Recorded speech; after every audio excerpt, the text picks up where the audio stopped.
대부분의 사람들은 능력 있는 사람을 좋아합니다. 그리스도인들도 마찬가지입니다. 능력 있는 성도를 좋아하죠. 능력 있는 목사, 능력 있는 성도를 좋아합니다. 기도에 능력 있는 성도, 전도에 능력 있는 성도, 치유에 능력 있는 성도 등등 능력 있는 그리스도인들을 목사도 좋아하고 성도들도 좋아합니다. 오늘 본문에서 그러면 바울도 빌립보 교회 성도들에게 마지막으로 당부하는 메시지가 능력 있는 성도가 되라 라고 권면을 하고 있습니다. 그러면 도대체 진정한 의미에서 능력 있는 성도란 어떤 성도일까? 오늘 본문을 통해서 구체적으로 살펴볼 텐데 크게 두 가지를 오늘 본문에서 사도 바울은 이야기하고 있습니다. 첫 번째로 8절 9절에서 보면 배우고 받고 본받을 행하는 성도가 능력 있는 성도이다. 그렇게 말하고 있습니다. 사도 바울은 빌립보 교회 성도들에게 배우고 받고 본받을 행하라 라고 9절에 권면하고 있습니다. 무슨 말입니까? 생활 속에서 하나님의 말씀을 실천하고 적용하는 성도가 진정한 능력이 있는 성도라는 뜻입니다. 세상 사람들이 빈정거리기를 예수 믿는 사람들은 물에 빠지면 입만 동동 뜬다, 입만 나불거린다 라고 우리를 비아냥거리는 것도 우리가 깊이 새겨들어야 돼요. 우리가 복음을 전하고 또 말씀을 전하고 하긴 해야 되지만 입만 가지고 하면 안 된다는 이야기예요. 생각만 가지고선 되지 않는다는 이야기. 구슬이 서말이라도 꿰어야 보배라고 하지 않습니까? 예수님께서도 제자들에게 누구든지 나의 말을 듣고 행하는 자는 그 집을 반석 위에 지은 지혜로운 사람 같으리니 비가 내리고 창수가 나고 바람이 불어 그 집에 부딪히되 무너지지 아니한다 라고 마태복음 7장 24절 25절에서 말씀하고 계세요. 다시 말해서 환난과 고통의 비바람이 아무리 불어도 말씀에 든든히 서 있으면 끄떡없이 견디고 무너지지 않는다.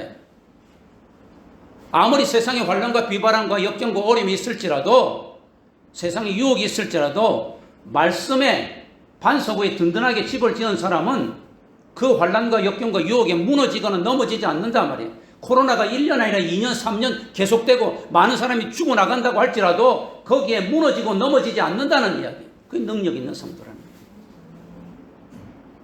바울은 9절에서 자신을 모델로 삼아서 자신에게 배우고 받고 본받을 실천하라고 아주 자신있게 당당하게 말합니다. 저는 이 말씀을 준비하면서 참 바울처럼 이렇게 당당하고 자신 있으면 얼마나 좋을까. 너희들은 내가 너희들의 모델이다. 신앙의 모델이다. 그러니까 나에게 배우고 받고 본받을 그대로 행하라. 그렇게 말하고 있어요. 바울은 실로 능력 있는 성도였습니다. 부활하신 예수님께서 바울에게 나타나서 너는 이제 예수를 핍박하는 핍박쟁이가 되지 말고 이방인의 사도가 되어서 온 세상에 십자가의 복음을 전하라 라고 명령을 하시자 그 말씀에 순종하고 실천하여서 온갖 고난과 환난 가운데에도 무너지거나 포기하지 않고 끝까지 힘차게 복음을 전했습니다. 그래서 그 죽을 때가 다 되어갈 때 마지막 유언의 편지인 디모데후서 4장 7절에 보면 내가 달려갈 길을 다 마치고 선한 싸움을 싸우고 이제 남은 것은 하나님이 나에게 생명의 면류관, 의의 면류관을 준비하셔서 주시는 것만 남았다. 아주 자신 있게 말하고 있습니다. 바울은 정말 능력 있는 성도였어요. 다시 말해서 하나님의 말씀을 온전하게 절대적으로 순종함으로 인하여서 어떤 시련과 환난이 오더라도 무너지지 않고 멸망하지 않고 실패하지 않고 이겨낸 능력 있는 성도인 것을 가르쳐주고 있습니다. 빌립보 교회 성도들은 바울에게 친히 예수 그리스도에 대해서 십자가의 복음에 대해서 배웠습니다. 또한 그들은 그 십자가의 복음을 온전히 전하기 위해서 마음을 열고 사모함으로 말씀을 받았습니다. 뿐만 아니라 그들은 진리의 말씀을 경청하고 순종함으로 열심히 들었습니다.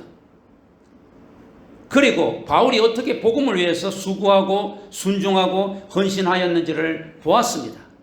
이제 바울은 각별한 사랑과 애정을 담아 빌립보 교회 성도들에게 명령합니다. 나 사도 바울 자신을 본보기로 삼아 그동안 너희들이 훈련받았던 것을 쉬지 말고 계속 실천해 나아가라고 빌립보 교회 성도들에게 명령하고 있습니다. 바울은 8절에서 그리스도인이면 누구든지 지켜야 할 신앙의 덕목 6가지에 대해서 이야기를 하고 있습니다. 그러면서 이 신앙의 덕목을 지키는 성도가 역시 능력 있는 성도임을 가르치고 있습니다. 첫째로 참되다. 이것은 진실하고 진리를 말하며 실천하는 덕을 말합니다. 둘째로 경건하다. 이것은 인격적으로나 성품면에서 고상하고 기품이 있음을 뜻합니다. 경건이라고 하는 것은 목소리를 올리고 있어서 주여 하고 아주 폼만 경건한 것을 이야기하는 것이 아니라 그의 그 기품이, 그 인품이 인격적으로 고상하고 기품이 있어서 사람들에게 매력적이 되어야 됨을 가르쳐주고 있어요. 세 번째로 옳다입니다. 이것은 하나님의 말씀에 비추어 볼 때 옳은 것을 의미합니다. 뭐 자기가 옳다 그러고 나는 뭐 세상적으로 옳다 그런 것이 아니라 세상적인 기준이 아니라 하나님의 말씀에 비추어 볼 때 옳은 것을 말합니다. 하나님의 의의 기준에 비추어 볼 때 그가 하나님과의 관계 면에서도 옳고 의롭고 서로 성도 간의 인간관계에서도 옳고 의로운 것을 말합니다. 그 다음에 네 번째로 정결하다입니다. 이것은 윤리적으로 순결할 뿐 아니라 삶의 모든 영역에서 동기와 행위가 순수해야 함을 뜻합니다. 예수 믿는 사람들은 어떤 덕목을 가져야 되는가? 순수해야 돼요. 사람이 복잡하면 안 돼요. 강교하고 이렇게 꼬이고 저렇게 꼬여서 복잡하게 살면 안 돼요. 이 말은 제가 어리석게 단순하게 이래 살라는 나이브하라는 이야기가 아니라 순수해야 된다. 순수해요. 하나님의 말씀에 따라서 가라면 가고 멈추라면 멈추고 하라면 하고 말라면 말고 이것이 바로 정결한 것을 이야기하고 있습니다. 다섯 번째로 사랑받을 만하다. 이것은 신약 성경에서 이곳에만 나오는 단어인데 다른 사람들에게서 매력적인 호감과 애정을 받는 것을 뜻합니다. 아, 저 사람은 정말 떡을 하나 더 주고 싶어. 아, 저 칼빈교회 성도는 뭐 내가 있으면 뭐라도 하나 더 주고 싶고 더 가서 이야기하고 싶어. 이런 그 세상 사람들에게도 이 매력적인 이 호감을 갖게 하고 애정을 갖도록 할 사랑받을 만하며 이 빌립보서 여기에서만 나오는 단어예요. 우리가 이런 덕을 가져야 된다니. 전도를 하려고 하는데 주는 거 없이 믿고 한 대 쳐받고 싶은 그런 나의 이 모습이면 전도가 되겠어요? 내가 저 사람이 전도하려고 다가가는데 저 사람이 나를 처음 봤는데도 굉장히 매력을 갖고 호감을 갖고 애정을 가져야 되는 것이지. 그 첫눈에 뿅 간다고 하듯이 그렇게는 안 되더라도 우리가 이런 덕을 가져야 된다는 것은 사랑받을 만해야 된다. 그 말이에요. 그 다음 여섯 번째로는 칭찬받을 만하다. 이것은 선하고 신뢰할 만한 언행으로 좋은 평판을 받는 것입니다. 아, 정말 저 칼빈교회 성도들은 한번 말하는 것이 보증수표야. 한번 말하는 것은 곧 법이야. 약속을 정말 칼같이 잘 지켜. 그 언행심사가 믿을만해. 이렇게 돼야 된다는 이야기죠. 이 여섯 가지 덕목을 이야기하면서 너희들이 이것을 잘 실천하는 사람이 능력 있는 성도라는 이야기. 바울은 그 외에 어떤 다른 덕이 많이 있을지라도 그래서 하나님과 사람들에게 칭찬을 받는다고 할지라도 이 여섯 가지 덕을 잊지 말라요.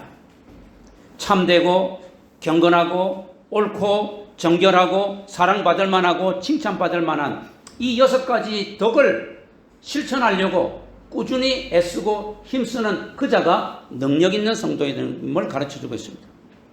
이렇게 바울은 빌립보 성도들이 위에 여섯 가지 덕목을 8절에 실천하고 9절에 바울이 늘 가르쳤던 것, 늘 배우고 받고 보고 들었던 이 모든 바울이 가르쳤던 것, 바울이 선포했던 것, 바울을 통해서 보았던 것, 바울을 통해서 들었던 것, 이런 것을 계속 실천한다면 그들은 평강의 하나님을 체험하게 될 것이고 평강의 근원이시고 저자이신 하나님께서 그들과 함께 하실 것이고 그리하여서 어떤 환난과 역경의 비바람 가운데에도 무너지지 않고 멸망하지 않고 승리하는 능력 있는 성도들이 될 것이다 라고 이야기를 하고 있습니다.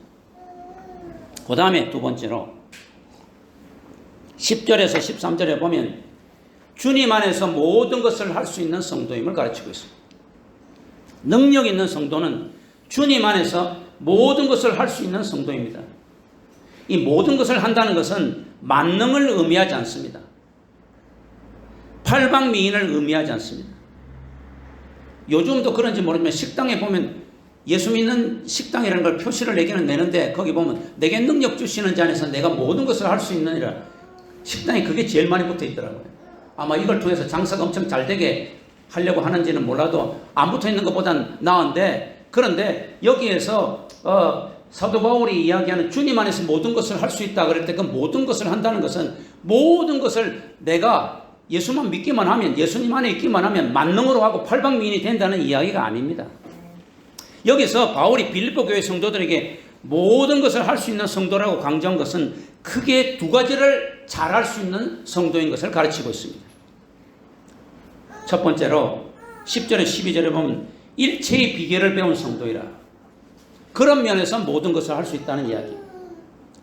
주님 안에서 모든 것을 할 수 있는 성도란 일체의 비결을 배운 성도입니다. 이 땅에 살면서 성도들은 풍부에 처할 줄도 알고 비천에 처할 줄도 아는 일체의 비결을 배우는 능력 있는 성도가 되어야 한다는 말입니다. 잠언 30장 8절 9절에 보면 아굴은 이렇게 기도했습니다.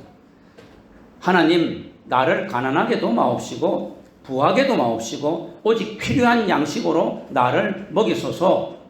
왜냐하면 내가 배불러서 하나님을 모른다. 여호와가 누구냐 할까 교만할까 두렵사오며, 혹은 내가 가난하여 도둑질하고 내 하나님의 이름을 욕되게 할까 두렵기 때문입니다. 그러니 하나님, 나에게 필요한 일용할 양식만 주시옵소서. 이 아굴의 기도는 참으로 능력 있는 기도요, 지혜로운 기도입니다. 사도 바울은 오랜 시간 옥에서 보내었습니다. 가이사랴 감옥에서 2년을 보내었고 로마로 이송되어 와서 가택연금으로 2년을 보내었습니다. 그래서 그는 이전에 천막을 만들고 일을 하여 생계를 꾸리며 복음을 전하던 일조차 할 수 없었습니다. 그는 지금 몹시 궁핍한 처지에 놓여 있었습니다. 그러나 그는 그런 궁핍에 연연하지 않았습니다. 물질의 궁핍이 그를 슬프게 하거나 복음 전하는 일을 위축하게 하지 않았다는 말입니다. 바울은 빌립보 교회 성도들이 궁핍한 가운데에도 물질로 바울을 도운 것을 크게 기뻐하였다라고 말하고 있습니다. 바울은 빌립보서 서두 1장 3절 11절에서 빌립보 교회 성도들에게 감사와 사랑을 표현했던 것을 오늘 이제 마지막 단락 4장 10절에서 20절에서도 되풀이하여 표현하고 있습니다.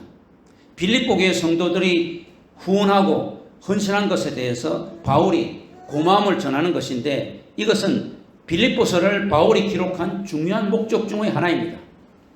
바울은 빌립보 교회 성도들이 과거에 헌금하고 후원하였던 것을 크게 기뻐하였습니다. 그것은 세속적인 기쁨이 아니라 주님이 주시는 기쁨으로 기쁨의 근원이신 주님 안에서 기뻐하였고 현재도 기뻐한다는 사실입니다. 그런데 한동안 중단되었던 빌립보 교회 성도들의 후원과 돌봄이 에바브로 디도가 바울을 방문함으로 다시 계속되었다고 18절에 말하고 있습니다. 다시 싹이 나다라는 단어를 오늘 본문에서 사용하고 있는데, 이 단어를 사용함으로 빌립보 교회 성도들의 사랑과 관심이 봄이 오면 새 움이 돋아나듯이 다시 살아났음을 강조합니다. 즉 빌립보 교회 성도들이 여러 가지 방해와 경제적인 어려움 때문에 바울을 돕지 못하였다가 이제 다시 도울 수 있게 되었음을 기뻐하는 것입니다. 그러나 바울은 빌립보 교회 성도들에게 단순히 물질적 도움을 받아서 크게 기뻐한 것이 아닙니다. 바울을 사랑하고 염려하는 빌립보 교회 성도들의 사랑과 정성에 크게 기뻐하였던 것입니다. 그렇지만 바울은 물질 그 자체에 대해서는 하나님 안에서 자족하는 자세가 되어 있었습니다. 자족하는 자세, 자족이라는 것은 스스로 만족한다는 이야기죠. 이 자족하는 자세는 그런데 선천적으로 타고난 것이 아니라 바울이 인품이 훌륭해가지고 성격적으로 조상에게 물려받아서 스스로 만족하는 그런 자세를 가진 것이 아니라 복음을 위해서 전심전력하여 살아가는 동안 자연스럽게 배운 것입니다. 바울은 하나님 한 분만으로 만족하는 비결을 배웠기 때문에 풍부에 처할 수도 있었고 비천에 처할 수도 있었던 것입니다. 바울은 예수님의 낮아지심을 보고 비천에 처하는 비법을 배웠고 부요의 근원이신 예수님의 풍부하심을 보고 풍부에 처할 줄도 알게 되었습니다. 오늘 여기 11절에 보면 배웠다라는 동사를 사도 바울이 사용하는데 이 배웠다 하는 동사는 한글 동사하고는 달라서 헬라의 부정과거 능동태 동사입니다. 과거에 이미 이루어졌다는 이야기인데 완전히 이루어졌다는 이야기인데 이 11절에서 배웠다라는 이 동사는 성도라면 누구나 하나님의 말씀에 순종하는 훈련을 통해서 획득할 수 있는 비법임을 뜻합니다. 그런데 12절에 또 배웠다라는 동사가 나오는데 11절에 나오는 배웠다는 동사와 12절에서 나오는 배웠다는 동사는 달라요. 이 12절에서 바울이 사용한 배웠다는 동사는 완료수동태 동사로서 신약 성경에서는 오직 이곳에만 나오는 신비와 관련된 단어입니다. 바울은 이 단어를 사용함으로 자신이 배운 이 일체의 비결은 하루아침에 얻은 것이 아니라 오랜 세월 연단을 통해서 성령의 인도하심과 예수 그리스도의 은혜로 신비스럽게 체험한 것임을 가르칩니다. 그러니까 11절에 있는 것은 이 훈련을 통해서 모든 성도가 배우는 것이고 그 다음에 12절에 배웠다고 하는 것은 오랫동안 그런 자족의 훈련을 계속 하다가 보니까 어느 날 나도 모르게 예수님께서 자연스럽게 나에게 주신 것이라는 이야기예요. 이거는 나도 모르게 내가 언제 이렇게 일체의 비결을 배웠을까? 신기하다, 신비스럽도다 하게 되었다는 이야기. 그래서 12절에는 수동태예요. 완료 수동태랍니다. 나도 모르게 습득되어 가지고 그것이 내 것이 된 것이다. 다시 말해서 사도 바울은 우리가 자족의 훈련 1단계를 통해서 2단계인 일체의 비결을 배운다는 것이. 그러니까 먼저 우리가 배우는 것은 자족하는 훈련을 1단계에서 배워야 돼요. 이것은 내가 배워야 되는 거예요. 열심히 순종하고 말씀에 순종 계속하면 자족해야지 계속 훈련을 하면 작년에는 5번 자족했는데 올해는 10번 하고 내년에는 15번 하고 그 다음에 10년이 지나니까 나도 모르게 하나님께서 그리스도께서 은혜를 주셔서 일체의 비결을 배우는 이런 신비에 다다르게 된다는 이야기. 그러므로 두 번째 12절에 있는 일체의 비결을 배운 것은 예수님이 나에게 주신 신비의 체험이에요. 이것은 1단계의 자족하는 훈련을 끊임없이 하였을 때 성숙된 그런 훈련을 통해서 되는 것이라 그 말이에요. 사도 바울은 그리스도를 위해 세상 것을 배설물로 여기며 자족하는 삶을 오랫동안 훈련받고 살다 보니까 참으로 신비롭게도 성령의 역사심과 예수 그리스도의 은혜로 궁핍과 풍부에 처할 줄 아는 일체의 비결을 자연스럽게 터득하게 된 것입니다. 바울은 이것을 그리스도께서 주시는 신비한 체험인 것을 오늘 고백하고 있습니다. 오늘날 우리 성도들도 이 신비로운 일체의 비결을 터득해야 됩니다. 먼저 자족하는 비법을 말씀 순종을 통해서 첫 단계 획득하고 그 자족하는 훈련을 오랜 세월 연단을 거쳐서 하는 동안 나도 모르게 자연스럽게 예수 그리스도께서 성령을 통해서 주시는 이 신비한 일체의 비결을 배워야 합니다. 이 일체의 비결을 터득한 자야말로 사도 바울은 오늘 빌립보 교회 성도들에게 강조하듯이 진실로 능력 있는 성도다 라고 가르치고 있습니다. 그리스도인들은 이 땅에 살면서 어둠의 자식들처럼 물질의 욕심을 부리며 살아서는 안 됩니다. 먼저 자족하는 훈련을 말씀 순종을 통해서 배워야 합니다. 돈을 사랑하면 일만학의 뿌리라고 성경에 분명히 이야기했어요. 성도들은 물질을 잘 다룰 줄 알아야 됩니다. 그리고 재리에 밝은 자들은 돈을 많이 벌어 그 많은 물질을 복음을 위해서, 주님을 위해서, 구제를 위해서 잘 사용할 줄 알아요. 그래서 요한 웨슬레는 물질을 많이 벌어라, 더 벌어라, 그리고 더 잘 사용하라, 더 많이 사용하라 라고 물질 사용법에 대해서 가르치고 있는 겁니다. 더 나아가서 그리스도인들은 일체의 비결을 터득해야 합니다. 물질이 없을 때 범죄하지 않고 오직 하나님만 바라보며 자족하며 살아가는 훈련해야 됩니다. 사람은 비천해지고 물질이 없어지면 그 사람의 본성이 잘 드러납니다. 이렇게 코로나가 있고 어렵고 힘드니까 사람들이 본성이 드러나잖아요. 뭐 선진국이고 뭐 엄청 잘난 척하는 그런 유럽, 미국 사람들도 뭐 그냥 완전히 사재기하고 난리법석을 떨고 있는 우리는 추악한 모습을 보았잖아요. 옛 속담에도 곳간에서 인심난다고 하지 않습니까? 그러나 우리 성도들은 들풀도 먹이시고 입히시고 재우시는 하나님이 사랑과 능력에 의지하여 비천에 처하였을 때도 당당하고 의연하게 살아가는 자족하는 훈련을 배워야 되는 거예요. 풍부에 처할 때도 기쁨과 믿음을 잃지 않고 교만하여서 목이 뻣뻣해지지 않고 겸손하고 인자하게 나누고 베풀며 살아가야 되는 것입니다. 그래서 사도 바울처럼 배고픔과 풍부와 궁핍에도 일체의 비결을 주님께로부터 배울 수 있어야만 합니다. 예수 그리스도 안에서 환경에 지배당하는 것이 아니라 환경을 지배할 수 있어야 됩니다. 이렇게 일체의 비결을 배우고 터득한 성도야말로 주님 안에서 모든 것을 할 수 있는, 내게 능력 주시는 주님 안에서 내가 모든 것을 할 수 있다는 그런 고백을 하는 진정한 능력 있는 성도인 것을 가르쳐 주고 있습니다. 그 다음에 두 번째로 주님 안에서 모든 것을 할 수 있는 그런 성도라는 것은 13절에 보니까 능력을 받는 성도입니다. 능력을 받아야 돼요. 능력을. 주님 안에서 모든 것을 할 수 있는 성도는 주님 안에서 능력을 받는 성도입니다. 사도 바울은 고백합니다. 내게 능력 주시는 자 안에서, 능력은 주님이 주시고 나는 능력을 받는단 말이에요. 바울의 자족의 근원은 주님 안에 있습니다. 바울이 모든 환경과 고난 가운데 자족할 수 있었던 이유는 자신에게 그리스도께서 능력을 주셨기 때문이라. 자기는 능력을 받았기 때문이라.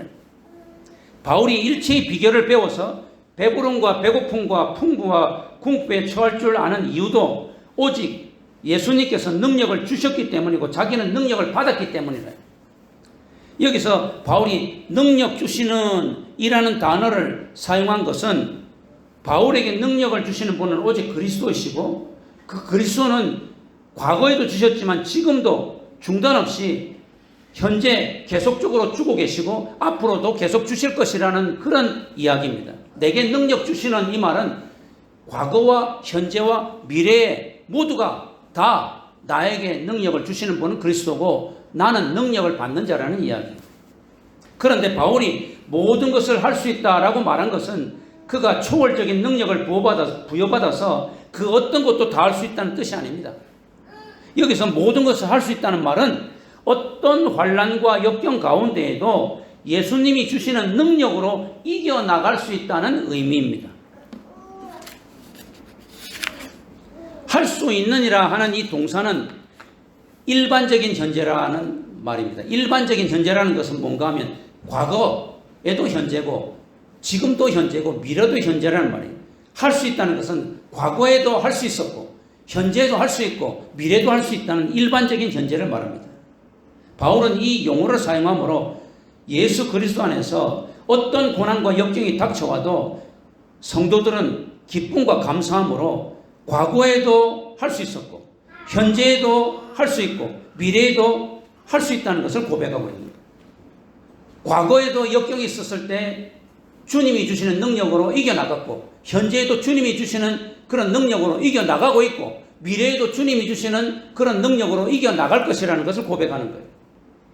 이게 모든 것을 할 수 있다는 이야기예요. 모든 것을 할 수 있다는 것은 모든 역경과 환난과 고난을 이겨나갈 수 있다는 거예요. 내 힘으로가 아니라 주님의 능력을 받아서.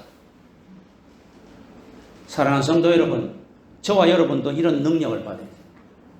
어떤 고난도 이겨낼 수 있는 능력을 예수님으로부터 받아야 돼요. 과거에도 현재에도 미래에도 우리에게 어떤 고난이 닥쳐올지라도 주님이 주시는 능력으로 이겨낼 수 있어야 됩니다. 이것이 내게 능력 주시는 자 안에서 내가 모든 것을 할 수 있다는 바울의 고백이에요. 뭐 그냥 바울이 주님의 능력을 받아서 뭐 왜 이렇게 뜨뜻하지 않아? 에어컨이야지. 히팅 빵빵 나와. 막 그렇게 하고 저기 가는데 차에 누구 사람이 치려니까 차 수도 그렇게 해서 막 이런 게 아니에요.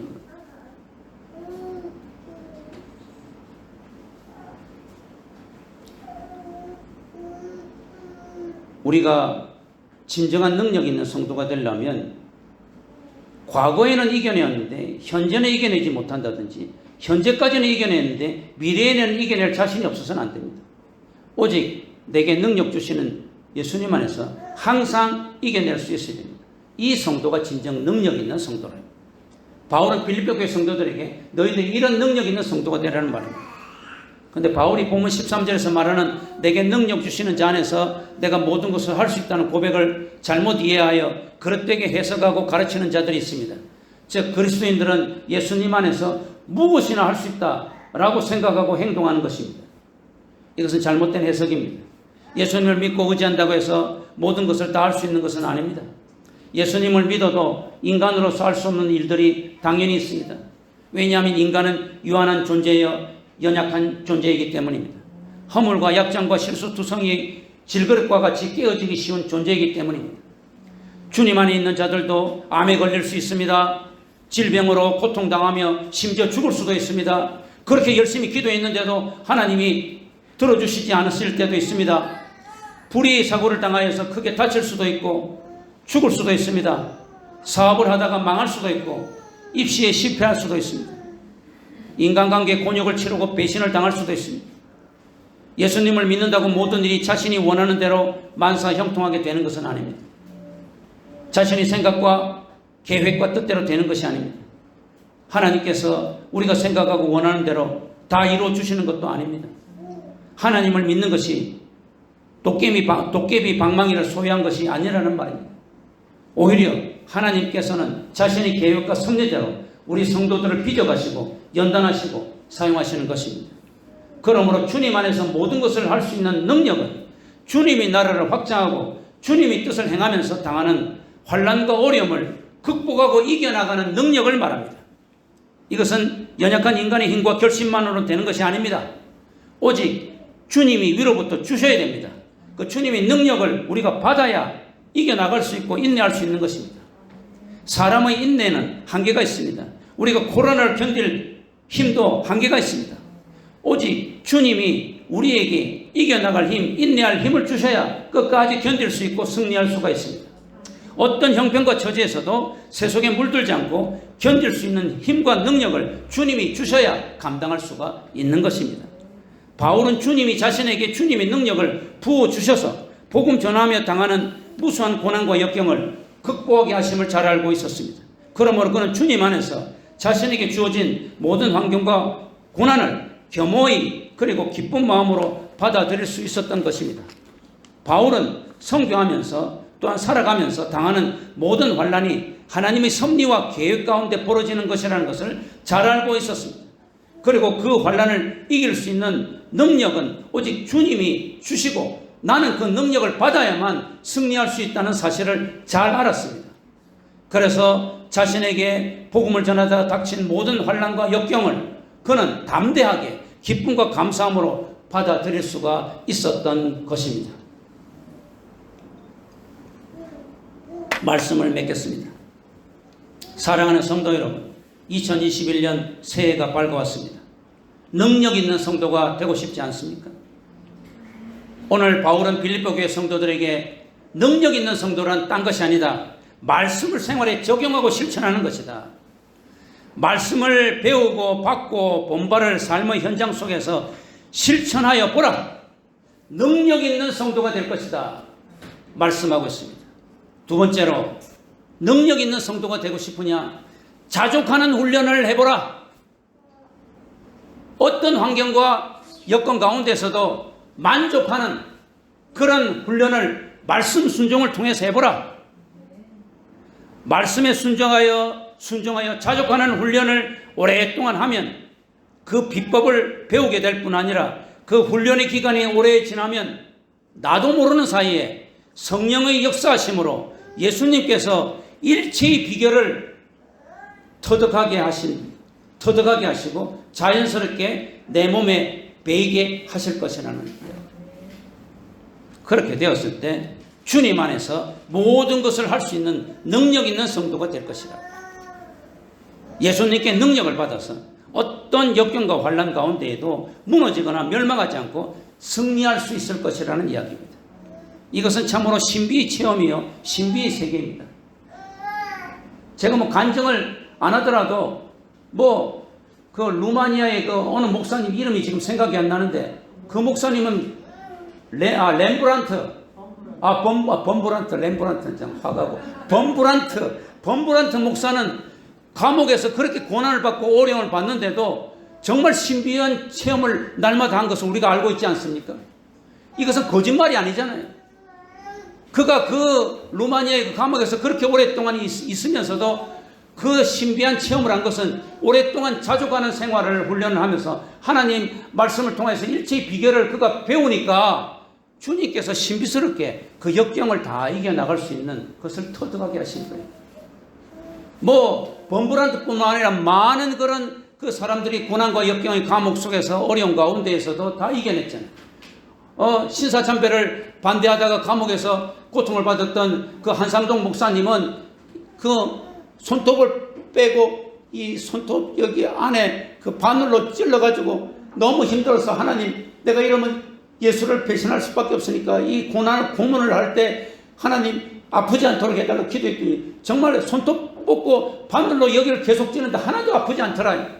그래서 해방될 때까지 신사참배를 반대하면서 감옥에서 예수를 부인하지 않을 수 있고 역경을 견딜 수 있고 내게 능력 주시는 자 안에서 모든 걸 한 거예요. 그래서 그분이 나와서 이제 부산 지역을 중심으로 고신 이 장로교회를 만든 거예요.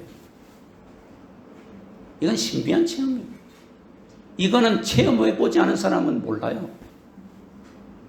능력 있는 성도라는 것은 오늘날 세속주의에 젖어서 하나님께서 이거 돈을 오늘 10억만 줬으면 좋겠다 해가지고 10억 떨어지고 또 그냥 내가 길을 가다가 저 사람 쓰러지면 좋겠다 하면 쓰러지고 이런 어떤 도깨비 방매 같은 이상야를 탄 것이 아니라 사도 바울이 내게 능력 주시는 데서 모든 것을 할 수 있다는 것은 모든 역경과 고난을 내가 다 이겨나갈 수 있는 능력을 주신답니다. 그러기 위해서 우리는 자족하는 훈련을 해야 되고 이 훈련이 계속 오래되다 보면 주님께서 어느 날 나에게 일체의 비결을 배울 수 있는 그런 비법을 자연스럽게 나에게 허락하신다는 거예요. 이게 능력 있는 성도예요. 사랑하는 성도 여러분, 여러분들 특별히 이게 사명절 예배라고 그러는데 말씀을 배운 대로 들은 대로 본 대로 잘 실천하세요.